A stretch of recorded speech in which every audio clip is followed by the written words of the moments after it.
What's going on, everybody? Welcome back to the Pitwall Podcast for episode number 2 today. I'm your host, ZakRC. Alongside me is my co-host, F1Adam44. Adam, how are you doing today, mate? I am doing fantastic. It is race week. I'm excited. At long last, it's been too long a break because 98 days still feels like too long. It's been just under 100 days since that controversial end to Abu Dhabi. But yeah, here we are. We're back. We're back for a brand new season. Of course, the testing came to an end last week, and the order still looks uncertain, doesn't it? I think yeah. The order does not look clear. Of course, we had Haas missing the opening morning session of day 1, so we've had an extra 4 hours with the cameras turned off, turning the wicks up, and going very, very quickly. Yeah, of course, Haas had some other news over the course of last week as well. We'll get into that later in the episode. But first up, we do want to talk about testing. So like I say, the order not set in stone. Of course, each team got a decent amount of running in. Haas obviously came in a day late, or like a morning late. From testing, it's still pretty hard to tell who's going to come out on top in Bahrain this week. Yeah, I definitely think a lot of the teams were sandbagging. They don't really want to show their bless you. Sorry. Yeah, I definitely think that the teams don't want to show their true pace. They're constant sandbagging. I do think that Red Bull, Ferrari, and Mercedes are definitely the top 3 teams. We've seen a lot of teams go through issues, but I do think some teams have kept their cards in their hands rather than showed them. Yeah, that definitely makes sense. I mean, a couple of teams who I feel like are going to be on top already. To start with, Ferrari and Red Bull, of course. Ferrari went 2nd and 3rd on the first day, when they went 2nd and 7th on the second day, and they went 3rd and 13th on the last day. But over both Barcelona and Bahrain, over those 2 tests, they've got a really good amount of running under their belt, and I think they're looking strong for this new season. Yeah, absolutely. I do think that. I think one thing that shocked me is everyone was saying, "Oh, Red Bull's going to fall back this year." They've got the. They spent everything on 2021. They're going to be a terrible team next year. But I think it's just because it's testing. Yes, it's testing, but I have been surprised they've been able to top the timesheets. Really? Mm-hmm. I mean, I was also kind of shocked the fact that they were still up there. I mean, like I said, everyone was saying that they were going to be falling back. No such thing. They're still right on the board. And if anything, it might actually be Mercedes who've dropped back.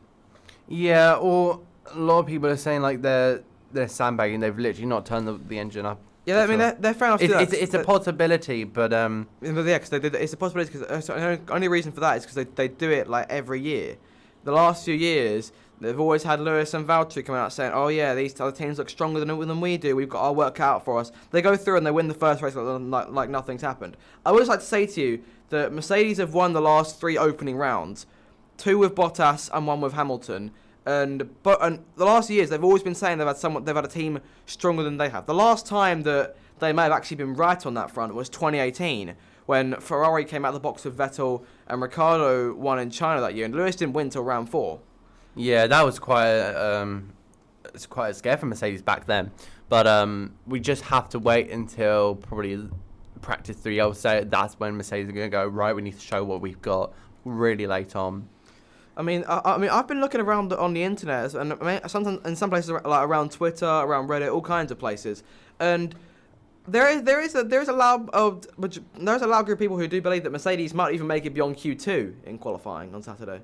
Oh, really? They might. Yeah, I know it's a lot to take in, considering this is the team who have been on top by a mile since 2014. And think about that. That's 8 years. They've been doing this for 8 years now, and they've shown no sign of slowing down. But maybe they're not actually tricking us this time. Maybe this is the time that they actually start a season further behind. That would be quite a way to start a season for the 8 construction championships in a row for the team that's been winning that type of those accolades. You don't expect them to start going out in Q2. Yeah. It would be a massive, massive shock if they do exit Q2. I mean, of course, if we look back to 2020, Ferrari were a massive shock. I mean, we knew they were slightly behind in testing to start things off, but then they didn't even get either one of their cars out of Q2 in Austria in the very first round, and that was a massive shock for everyone. Yeah, definitely. I do think Mercedes are going to be the team to watch, especially with the cars they've had in the past 8 years. This team is, well, from what it looks like, under pressure to perform. Definitely. We've had some positive comments from Lewis when he did the interview at Expo, but there's a lot going on behind the scenes of that team, and we have no idea, which is very interesting. And of course, they have mass potential with the side pod, the no side pod that they brought in during Bahrain testing. That was a massive innovation. Of course, we were looking around at it. I think prior to last week's episode and during last week's episode, and that was we were talking about how that could potentially make them a whole second faster, but we've seen none of that. No, I just think again that's Mercedes just not wanting to show what they've got. Yeah, because if that is, let's just say that turned out to be a whole second faster, and they showed that in the very opening session, all the teams are going to copy them. Yeah, and they would go behind in the first race probably. So I understand why, and I think it's just a massive juggle for Mercedes, because they've got to know that they're fast, but they can't reveal how fast they are.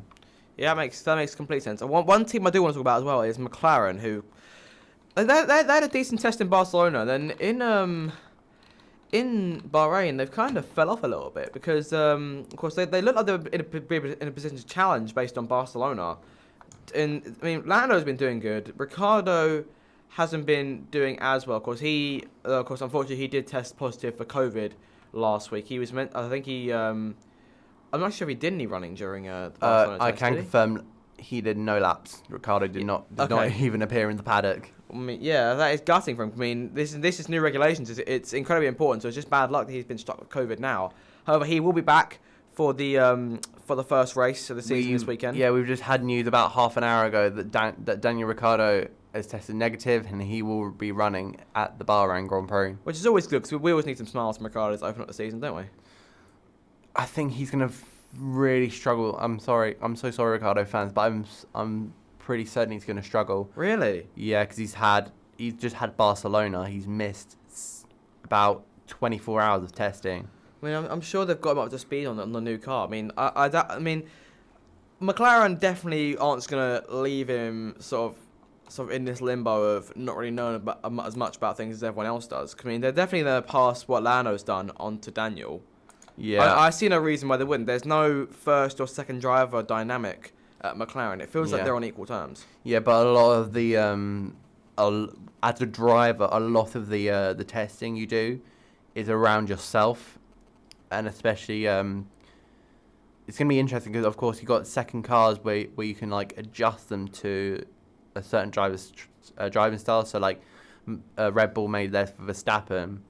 I don't know what McLaren are going to do, if they're going to keep it equal or they're going to have like a little change up. Mm-hmm. I think that's definitely going to be something to look into. If Daniel can actually keep up with Lando in the first few races. If you had to give me a team that you feel will be at the top of the pecking order this weekend, who's it going to be? I think Ferrari will be at the top there. Yeah, I think because Charles has always been at the top. You've always seen Sainz in the top 5. They have turned their engines up, but I don't think all the way. But they do want to. They just want to see that they're definitely quick. I mean, you could be right. Over the course of testing, Ferrari've been on high alert. I mean, I don't know if they're trying to get the Tifosi excited or what, but this does genuinely look like could be a Ferrari year. There is like, because last few years they've sort of dropped off a bit and it's been looking more like the Mercedes and Red Bull show. But I feel like this is the year they start coming back. They will definitely be in the top 3 of the Constructors' Championship, I think. Yeah, I think there's any denying now. I think McLaren might drop off and finish 4th when I really look at it. Do you think that they've shown their speed too early, or have they done it right? Maybe. I'm in two minds about it because there's a chance that this is the high power Ferrari. This is what they're going to be giving us in Bahrain. But I mean, there's a chance they could be worse. in the race as opposed to how they are in testing. I mean, there's a lot to take in about Ferrari. Of course, they've got two very good drivers. Their car is looking decent for this year. We don't know whether this is high power Ferrari or not. We don't know whether they were going full blast during testing to try to get the most out of things. But I mean, I don't think anyone would be surprised if they were on the top step of the podium after the first race. No, I wouldn't be surprised if they get a double podium maybe. It's just like second and third. I still wouldn't be surprised. If it was Verstappen leading home, then Sainz and Leclerc, then that wouldn't surprise me. I do think I'm already thinking about race predictions. Really? Yeah, because I do think we might get. Shall I say it? Yeah, I'm gonna say it. I think Carlos Sainz will actually win the first race. Really? Yeah. First victory for Carlos Sainz in Bahrain. Yeah. What makes you say that? Because of course with testing the car does look fast. I do think they're ahead of the Red Bull in the pecking order, and Sainz is a really quick driver. I'm not sure about both Charles and Carlos's former performance in Bahrain, but I do think they've got a really good chance if they get a good setup. All right. I kind of agree with you. I do see where you're coming from. However, there are always those doubts that I think Ferrari might be going too early. Maybe I don't really know. We'll just have to see on that front. Yeah, I think that the biggest worry is overhyping. At the moment. That's the biggest thing. Cause especially, I mean, when we consider, of course, this is only the first race of the season. This pecking order could change massively by the end of the year.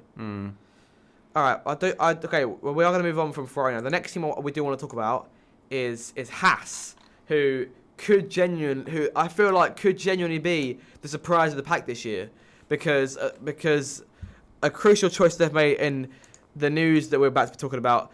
They have brought a driver back for 2022. None other. Hide your doors, ladies and gentlemen. Kevin Magnussen is back in the Haas Formula One team. I've been so happy for Kevin returning because of course he did want to leave that team at the end of 2020. He did leave it for then went off to America, but I'm glad to see he's back. We get to also see how Mick Schumacher compares to almost a veteran of the sport. Yeah, I was reading an article about that on the way here, and Schumacher's made the claim that Magnussen is a good benchmark to try and match himself to over the course of 2022, and I feel like that's the right thing to be trying to do. Absolutely, I think that there's going to be let's say friendly competition between Haas drivers because Kevin will want to bring experience to that team, and Mick will want to try and show how close he is to the Danish driver. Yeah. Magnussen, he's I would say that there's a bit of a learning curve for him to sort of readapt himself to Formula One driving. But I mean, it doesn't seem like he's had many problems getting into it. I mean, of course, Haas had extra time because they arrived late in Bahrain on Thursday. They started on Thursday afternoon, if I'm not mistaken, and they were given a couple extra hours during Friday and Saturday to make up the time. Yeah. During those extra hours on Friday, Magnussen went and set the fastest time of the day. He topped day 2 in testing. And then Schumacher went P2 on the third day, whilst the camera was off. And I do think this is Haas saying, right, we need to go all guns blazing, see where we are. And I do think this kind of shows how much the teams were sandbagging. I also saw that the Haas was really snappy at the rear, and I think this could be a concern. Really? Yeah, because there might be a replay, or they might see it in practice 1. But you know the double left-hander. Yeah. Down the hill, the car were riding on board. I think it was Pietro Fittipaldi, and the car just snapped not once but twice. Jeez. Thinking that's not the most stable of cars. I mean that it could have been simple driver error, really, couldn't it? It just seemed like the car just snapped on him. Luckily, he didn't go around. Maybe. But it just looks like a little bit the car just can't bite in. That's what I'm trying to say. The car just doesn't like bite into the corner. I mean, I haven't seen. I don't think I've ever seen what you're talking about. I mean, I tried to watch testing, but when you've got Netflix on the same TV, and I had to at some point watch Rush for the first time all the way through, and I've had to Drive to Survive is coming out. Oh. Well, it has come out at this point. We'll review that at some point on another episode. Yeah. Which make sure will give me a reason to actually watch it, because normally I don't. But yeah, I tried to watch testing, but I had stuff to do last week, so I kept up with it as best as I could. Because I was obviously keeping out the live time and watching the highlights at the end of the day. Yeah. But yeah, I mean, regardless, Haas, I can definitely seem like a good midfield team for this year, and the new livery looks really good. I like the red strip along the side. It looks like the toothpaste he used to have as a child. when I look at it, I don't know what it is with me comparing F1 car liveries to toothpaste, but I just look at it and I just saw it for the first time. I was like, yeah, that is toothpaste. Do you want to go on to another team? What do you have in mind? I'm gonna go Williams. Oh, I mean, yeah, they did all right, didn't they? Yeah. Albon's doing not too bad. Albon's doing bits, to be honest. He's doing a fantastic job. Hang on, getting himself back into. I just want to check something because I'm currently looking at how teams fared in Bahrain on the F1 website. And for Williams, they've got like the fastest lap. What was Albon's fastest time? I want to compare it to the. I think it's a 1:33.9, but in brackets it says the driver. They put Zhou instead. Oh. Wait, is in Zhou Guan Yu? Yeah. Oh. I'm confused now. So they've put in brackets Guan Yu Zhou in place of Albon. Yes. I don't understand. By accident. Did they accidentally put Zhou in the Williams? I feel like we would have picked up on that at some point during testing. Oh, this is a typing error. But moving on, yeah, a few issues with Williams. They did have a rear brake failure for Nicholas Latifi. Yeah, he had to put. It was their fire. He had to put that out. Yeah, he became the next Sebastian Vettel, the firefighter. And then I do think that the car does look strong. Yeah, it does. And especially with Albon starting to get back up the grips with that car. It's great to see. Yeah, it's always good to see a driver who, personally, I feel like Albon was harshly treated at Red Bull over the course of 2020. Oh yeah, but that's Red Bull. Red Bull are very, very harsh. I feel like they gave him a car that was a lot more suited to Verstappen's driving style. I feel like they were pushing for him. I mean, they said themselves they wanted a driver to support Verstappen in the charge for the title, and they had that in Perez, and that's why they signed Perez. And the smart thing they did, though, they didn't boot Albon out completely and just send him off like leaving the Red Bull program. They kept him on as like a development driver, and he was and some might say he was actually crucial to Red Bull's title push, because he was back there on simulations doing Lord knows what in the factory, just getting the cars ready, definitely being a big help. So while he wasn't driving, he definitely had a big impact. And of course, the radio message he gave at the end of the season was nothing short of amazing. No, I don't think that was Albon, actually. No, it was Albon. I will tell you that. No. Who do you think it was? I think it was Jonathan Wheatley, Max Verstappen's team and race engineer. I don't think that's the case. I feel like that sounds a lot more like Albon. No, Albon's been told. He was like, "Oh no, that's not me." Oh, well, I didn't pay attention to that. I prefer to believe it was Albon because it's funnier. But right, so can I also just say, I know this is like really out of the blue, but I still find it strange that Albon has got a Red Bull logo in a Mercedes-powered car. you know what my theory is? What? Double agent. He's been sent to Williams as double agent to get Mercedes information and ping it back to Red Bull. Here we go. There's conspiracy theories here. You got to be paying attention here, folks. Because this is very exciting stuff. Okay, let's properly preview the Grand Prix, shall we? Yeah. First race of the season, 57 laps, if I'm not mistaken. Last year's Bahrain Grand Prix gives us a lot to be excited about.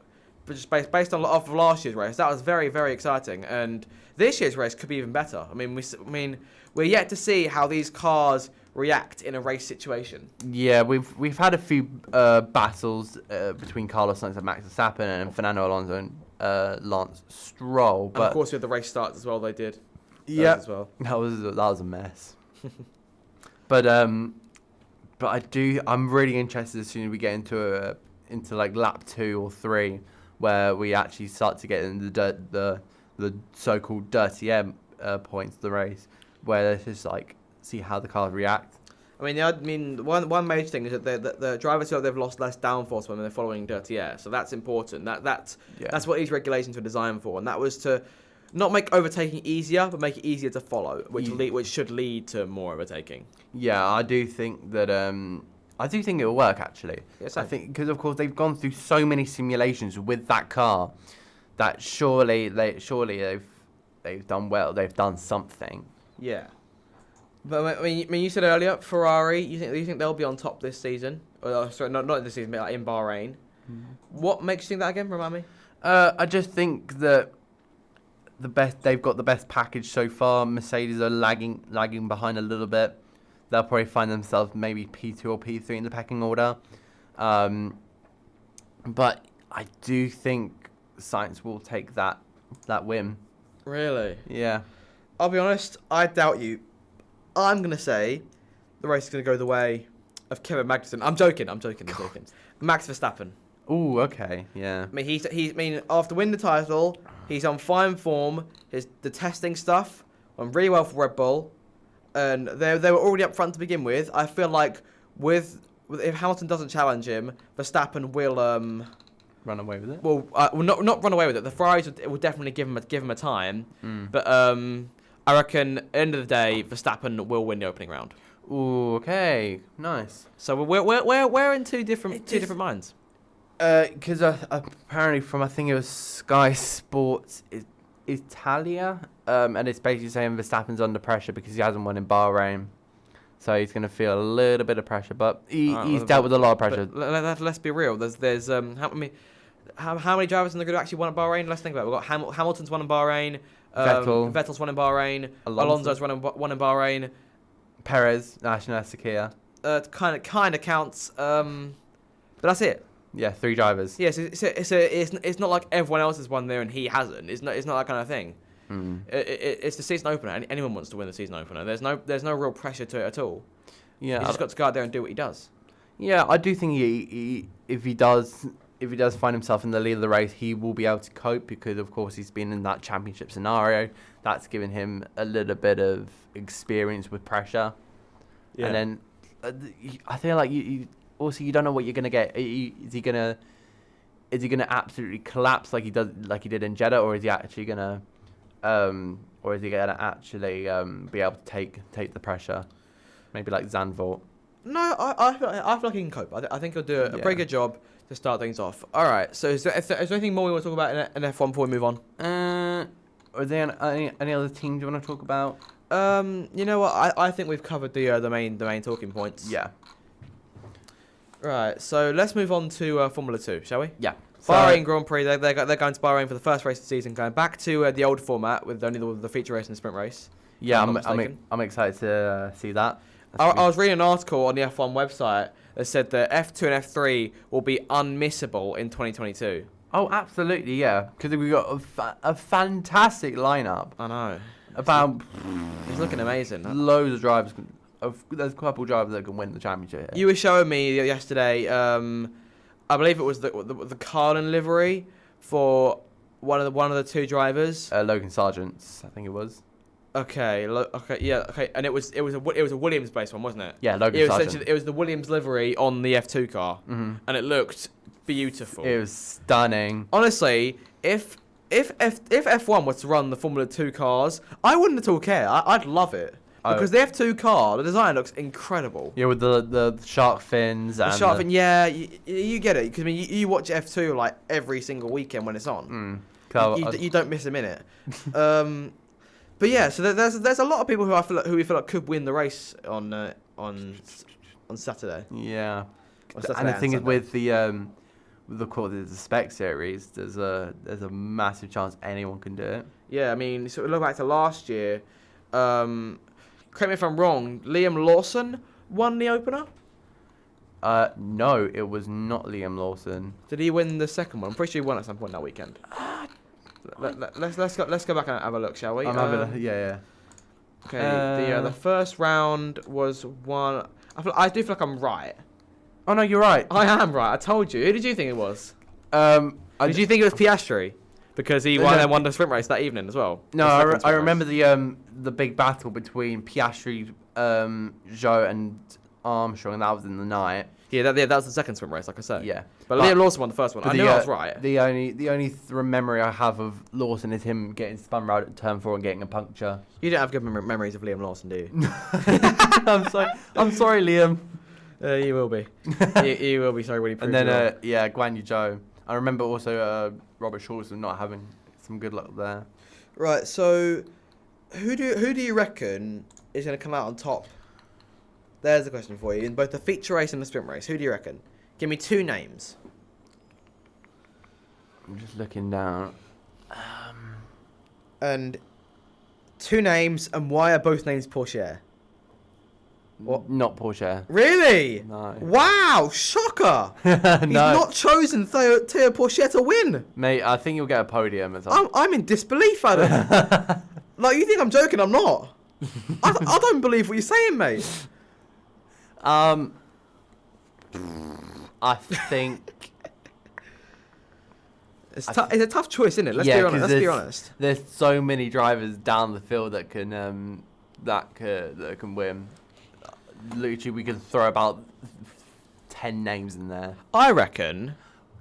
I'm going to give you my sprint race winner. Sprint race winner, go on. Wait, no, which one comes first? Feature race or sprint race? I forget. It's the feature race comes first, doesn't it? Feature, yes. Okay, you know what? The feature race is going to go to Jahan Deruvala. Ooh. Because that Prema team are always strong, that they always know what they're doing, and Deruvala, of him and Hauger, are more experienced. I feel like the race goes to him. And then in the sprint race, that's a lot more up in the air. But I feel like that will go to... that'll go to Dennis Hauger.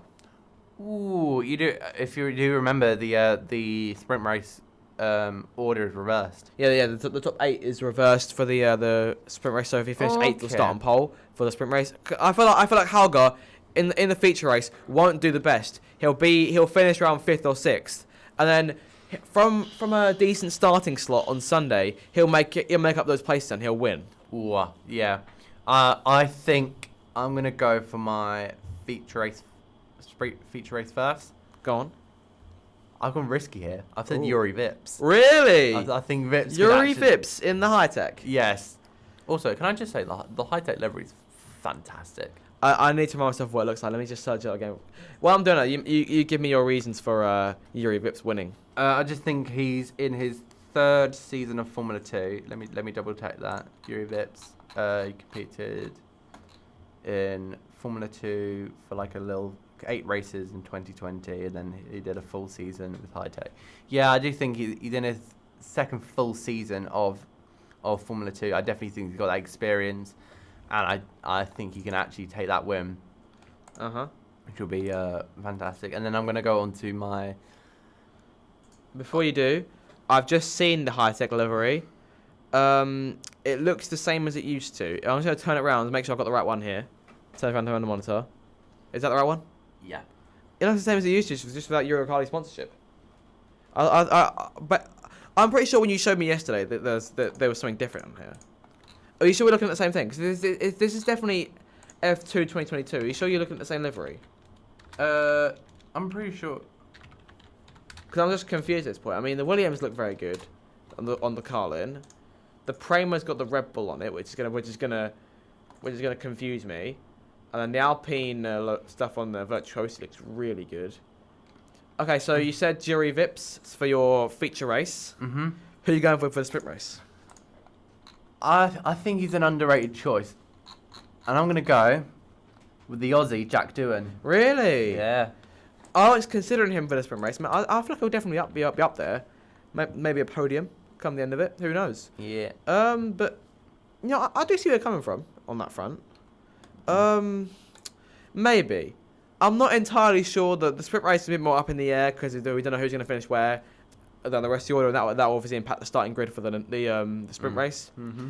But yeah, if I think I could see things going Jack Doohan's way. Yeah. Also, I just want to talk about. Oh, for goodness' sake, you're gonna laugh at me for this, but I want to talk about ART because, of course, if you don't know, there's actually a cursed second seat in there. And Theo Porsche has it, doesn't he? That number 10. Maybe. Oh. Is that, we don't know. I think it's Vesti. It's either Vesti or Porsche. I don't know. Oh, we'll have to see. Maybe the curse finally comes to an end. I mean, they got a good lineup. Yeah. They do have a lineup, Vesti and Porsche. Although I don't see why Porsche is not number 9 and Vesti's number 10, considering Porsche's been there longer. He was number 10 last year. Is that like a thing? Yeah, I think he just kept his car. Fair enough. I mean, it makes things easy, doesn't it? Yeah. But yeah, F2 looking very exciting. I mean, I'm looking forward to seeing how Van Amersfoort get on their return. Or wait, not on their return, on their first race. Their first race, yeah. Do you reckon they could be dark horses? I think they'll get like a top 10 finish with Jake Hughes. I don't know about Amaury Cordial because he was not great in Formula 3. He's basically a money signing. Yeah, pay driver. Yeah. Makes sense at this level because you do still get that sometimes. Yeah. Is there anything more you want to talk about? Any other potential threats to the main runners this weekend? I'm interested to see. I think also MP Motorsport could be a dark horse with Felipe Drugovich and Clement Novalak. Yeah, I'd like to see MP do well, to be honest. Yeah, maybe like one of the MP. I feel like they can be not underrated, but they do have their moments. Yeah. But they just need more of those moments to come together and give us a season. I definitely think like one of them will get into the top 5. Yeah, I don't see why not. Mm-hmm. Right then, anyone else? No, we'll move on. All right, in that case, we'll move on to the Formula 3 stuff. So we'll preview the Bahrain Grand Prix on that front. Who do you reckon is gonna do well in Bahrain? Let's not give a winner because there's 30 drivers there. I definitely see Arthur Leclerc up there. He's going to be all fired up after his rookie season. Jack Crawford looks strong in there as well. I think Victor Martin's a really quick driver alongside in the ART. Mm-hmm. Also, maybe Kyle Collette can do something. I'm repping Oliver Behrman. Oh, nice in the Prema. Yeah, because remember we talked about who could win the title this year, and I put in Behrman as my long shot. Yeah. So I'm repping that Prema team. Look incredibly strong. Yeah. Trident don't look as strong as they did last year, but ART could give them some competition. Yeah. I mean, yeah, it's all looking set for a very entertaining season in the way of Formula 3. You know what's true? We'll try and give winners for Bahrain. Oh, here we go. Who do you reckon in Bahrain? Who's gonna win the other races? I mean, I've got to remind myself how the format is in Formula 3. Is it the same as it is in I'm pretty sure they've got the sprint race and feature race. Okay, so who's gonna win the feature race? Just realised that sprint race is actually first. Oh, is it? And then the feature race. Oh, I've messed up royally. Again. Oh, we'll just say my sprint race is for Vips, and then my feature race is doing. Yeah. We still said what they were, regardless of order. Yeah. Right. So for the sprint race then F3, who's winning? The sprint race. I'm gonna go. Who's really good in qualifying? I don't know. You're the F3 expert. You're meant to know these things. I'm not. I think Arthur Leclerc. Really? You think he's your pick is he your pick just to win everything this year? I think he's in the best team, which is Prema, and I also think he's got a good team around him. He's got that Ferrari backing, which shows he's quick, and he's in his second season, so he'll understand the car more, and he'll be fired up. All right then. But I do think he'll in every conversation he'll be a threat. I feel like this might be an underrated pick. I don't know, because I don't know loads about each one of these drivers' junior careers and how good they are compared to each other. But for the sprint race, I'm going with Mr. Jack Crawford. Jack Crawford, yeah. I think he's going to get a podium at some point this weekend. He's definitely a dark horse. He's in his second season of Formula 2 in that Red Bull Junior Academy. Yep. Also, I want to say someone else I think will do. I hope will do well this season, and it's Zane Maloney from Barbados. I was considering bringing his name up. Yeah. But I'd already said they tried, and I felt they dropped off a little bit, so I couldn't really say that. Yeah. Yeah, why do you think Zane Maloney's going to be a contender? He did well in the Formula Regional European Championship by Alpine, or just Frecker, we'll call it Frecker for short. Yeah, he showed that he's quick. I'm hoping he's going to be picked up for an academy soon, because at the moment he is independent. But yeah, I find it fantastic how he's representing the small island of Barbados. Yeah. And I hope we find him fighting at the top end of the championship. Okay, sounds good. And then for the feature race, who is your winner? I'm gonna go with Victor Martins. Ooh. He's just moved from MP Motorsport to ART, and I do think he'll be one of the leaders in that team. Mm-hmm. He's also in his second season of Formula 3, and I do in that Alpine Academy, and he will do a fantastic job. Okay. I'm gonna go with Arthur Leclerc. Oof. I feel like the feature race would be his. Or which ones? Yeah, so we're both saying that I'm confused. Arthur will win a race. Yeah, you know what? Yeah, I am seriously backing Prema for 2022 in both F2 and F3. I am seriously backing them because they've got two very strong lineups. If they had the budget, I'm sure they'd be an F1 team if they could. Yeah. That would be interesting. So someone who's listening, make for F1 2022, make Prema in my team career mode and see how it goes. I mean, you may have just given me my next YouTube series as that. But yeah, no, I am backing Prema. Yeah, so I just feel like Leclerc will be strong. That's all there really is to say on my end. Yeah. All right, so now we've got a couple more bits of news in the way of Formula 3, and the first one of these is being Nico Kari, who's returning with Guenther Motorsport. Yeah, I do think he's going to be he's a fantastic signing for that Swiss-based team. He's a fantastic driver. He's won. He was in Formula 3 in 2019. He finished 12th. Yep. Overall. Let me bring up. And he also briefly competed in F2 in 2018. Yeah, with MP Motorsport. So. Yep. He knows both of them teams well. I mean, he's taken a bit of a breather on that front. He went and did Le Mans for a bit, and now he's back on the open wheel ladder. Yeah. I think he will be the leader in that team. He's got a lot of experience with single seater racing. Cohen didn't do that great last year. I think he will grab a point at some point this season.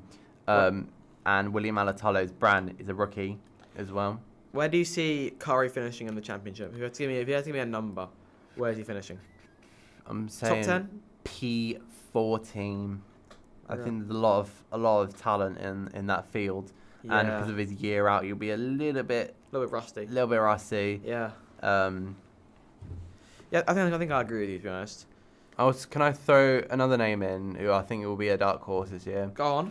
Isaac Hadjar for High Tech in that Red Bull Academy. Yeah, I'd see why not, to be honest. I think I probably agree with you there. I think he will win a race. He just needs to get used to that car. Yeah. Like a lot of the like a lot of the drivers in here. Yeah, that's given when you're in F3. There's a lot to learn. Do you want to go over the Van Amersfoort lineup, because I feel like they've been pretty under talked about? Yeah, fair enough. We've got if we just look at the names here, we have Franco Colapinto, we've got Rafael Villagomez, and we have Reese Ushijima. Yep. So Franco Colapinto coming up from Formula Regional, Frecker. And then we've got Villagomez, who's in his second season of Formula 3. He came from the HWA. And then we have the Brit Reese Ishijima from GB3. Yeah. He was beaten to the title by Carl and Zach O'Sullivan. So I think this is a decent lineup. They've got some very quick drivers, and I think if as soon as these guys get used to the car, there'll be dark horses. They'll be fighting for top 10s. Van Amersfoort have potential. We'll give them that. But Yeah. F2 and F3, they've got a lot of potential there.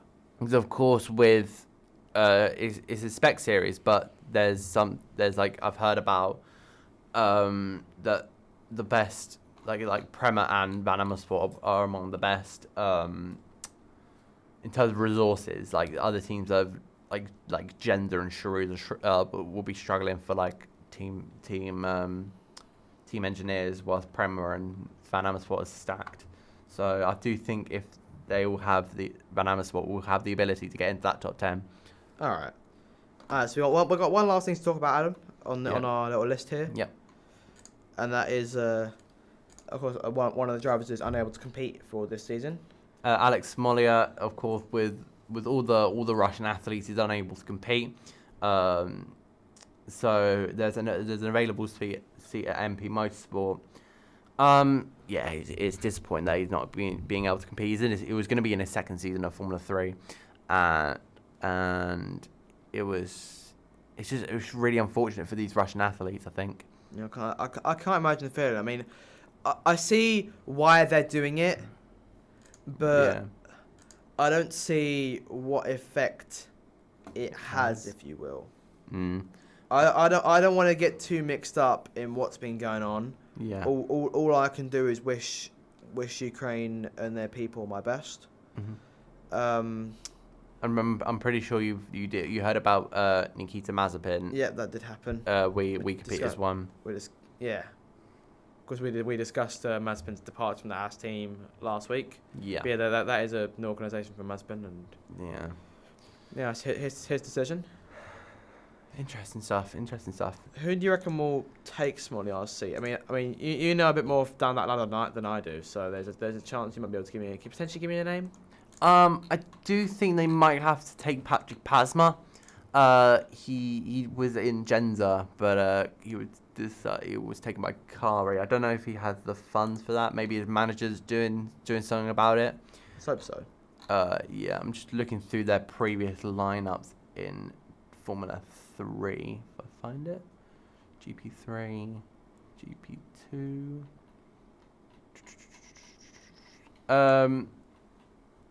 They might have to take. Having a look, they might have to take Dilante Van Hoft. Okay.